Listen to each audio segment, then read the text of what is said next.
Olá, amigos! Sejam todos muito bem-vindos aqui ao meu canal. Caso você ainda não me conheça, meu nome é Elcio Pini, eu sou psicólogo e toda semana eu gosto de falar por aqui sobre psicologia. E hoje eu vou falar sobre classes sociais. E aí talvez você se pergunte, mas o que classes sociais tem a ver com psicologia? E eu te respondo, muita coisa. Porque quando a gente fala em classes sociais, a gente precisa falar sobre uma coisa muito importante, que é a empatia. E também sobre autoconhecimento, sobre conhecer a si mesmo, sobre onde se colocar, onde estar em determinado lugar.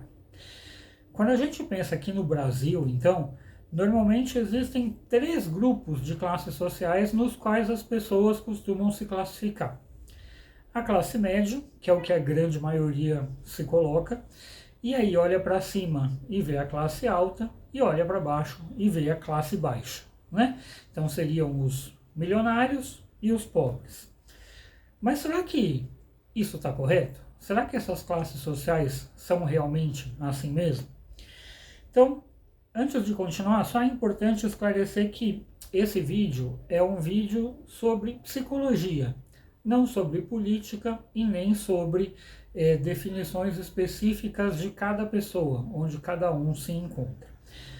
A classe média, que é o objetivo aqui do texto, é aquela onde as pessoas conseguem ter um pouquinho mais de conforto, um pouquinho mais de qualidade de vida e se sentem bem.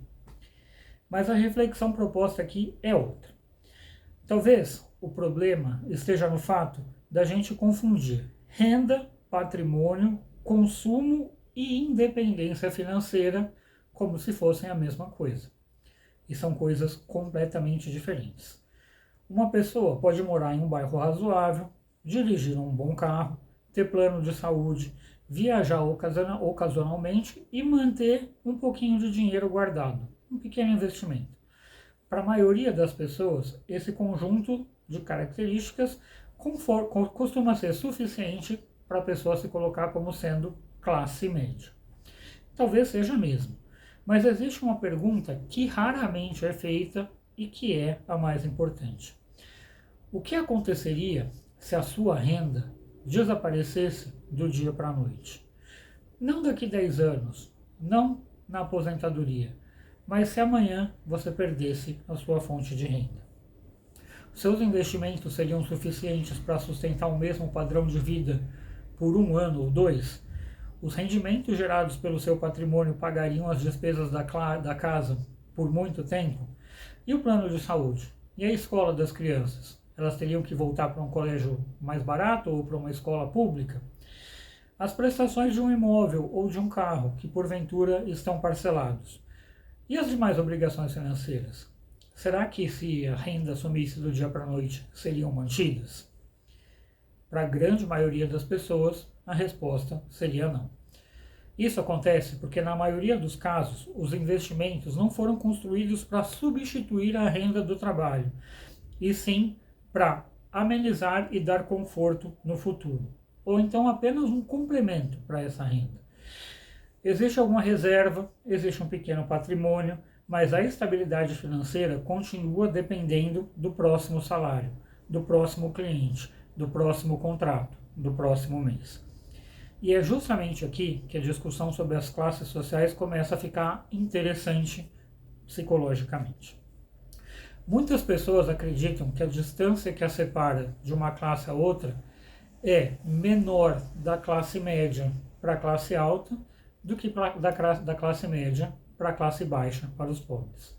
E aqui começa o grande problema, porque a verdade é completamente oposta. Uma pessoa com todas essas condições que nós conversamos, apartamento próprio ou parcelado, carro do ano ou parcelado, um bom salário, um bom trabalho, filhos na escola, plano de saúde, está infinitamente mais perto de quem não tem nada disso do que das pessoas que realmente têm poder, têm dinheiro e fazem parte da classe alta, fazem parte do topo da pirâmide. E o que diferencia uma da outra? Na classe alta, se eles ficarem sem renda por talvez 30 anos, ou 2 ou 3 gerações, ainda assim não vão se preocupar com o dinheiro do fim do mês. ainda assim não vão se preocupar com o salário caindo na conta, ainda assim não vão se preocupar com o que está faltando dentro de casa. Essa é a grande diferença.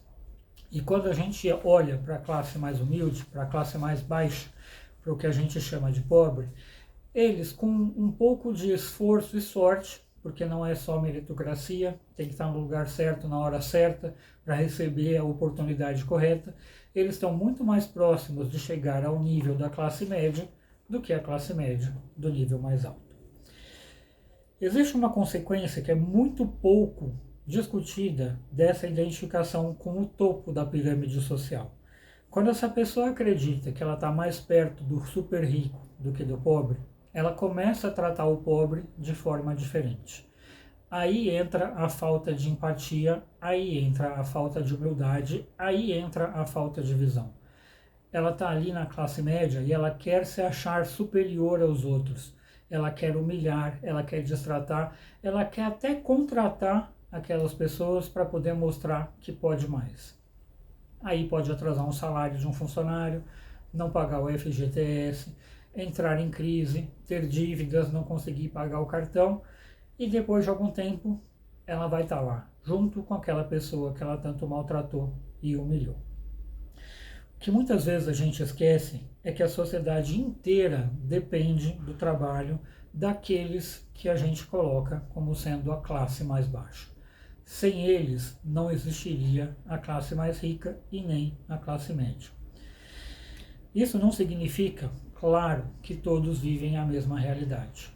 Uma pessoa que tem condição de ter um plano de saúde não vai passar os perrengues que alguém que não tem que passar no sensacional SUS, que por mais que tenha defeitos, ainda assim salva vidas. Significa apenas que as pessoas precisam entender com quem elas têm maior afinidade e a quem elas podem recorrer quando têm necessidade. Para a chamada classe média, o trabalho continua sendo a principal fonte de renda e segurança. Talvez por isso muita gente ainda tem medo da demissão, de enfrentar desafios, de procurar coisas melhores, ou então entra em pânico quando tem uma queda de faturamento ou de chegar na aposentadoria e não ter dinheiro para sobreviver. Em muitos casos, o receio não é apenas perder a renda, é descobrir que a segurança financeira era bem menor do que parecia. Então aqui a pergunta realmente relevante deve ser: se a sua renda desaparecer amanhã, por quanto tempo o seu patrimônio consegue sustentar exatamente o seu estilo de vida? Porque dependendo dessa resposta, você pode descobrir que pode e deve dar mais atenção a quem está mais próximo da sua realidade do que desejar chegar no lugar que está muito mais longe do que você pode alcançar. Ajude, não distrate, não humilhe quem está ali por você e não se deslumbre com quem nem sabe que você existe. Está dando muita atenção ao que não deve? Está deixando de olhar para si mesmo? Está tentando se colocar num lugar onde você não está? Bora fazer terapia. Um grande abraço e até mais. Tchau, tchau.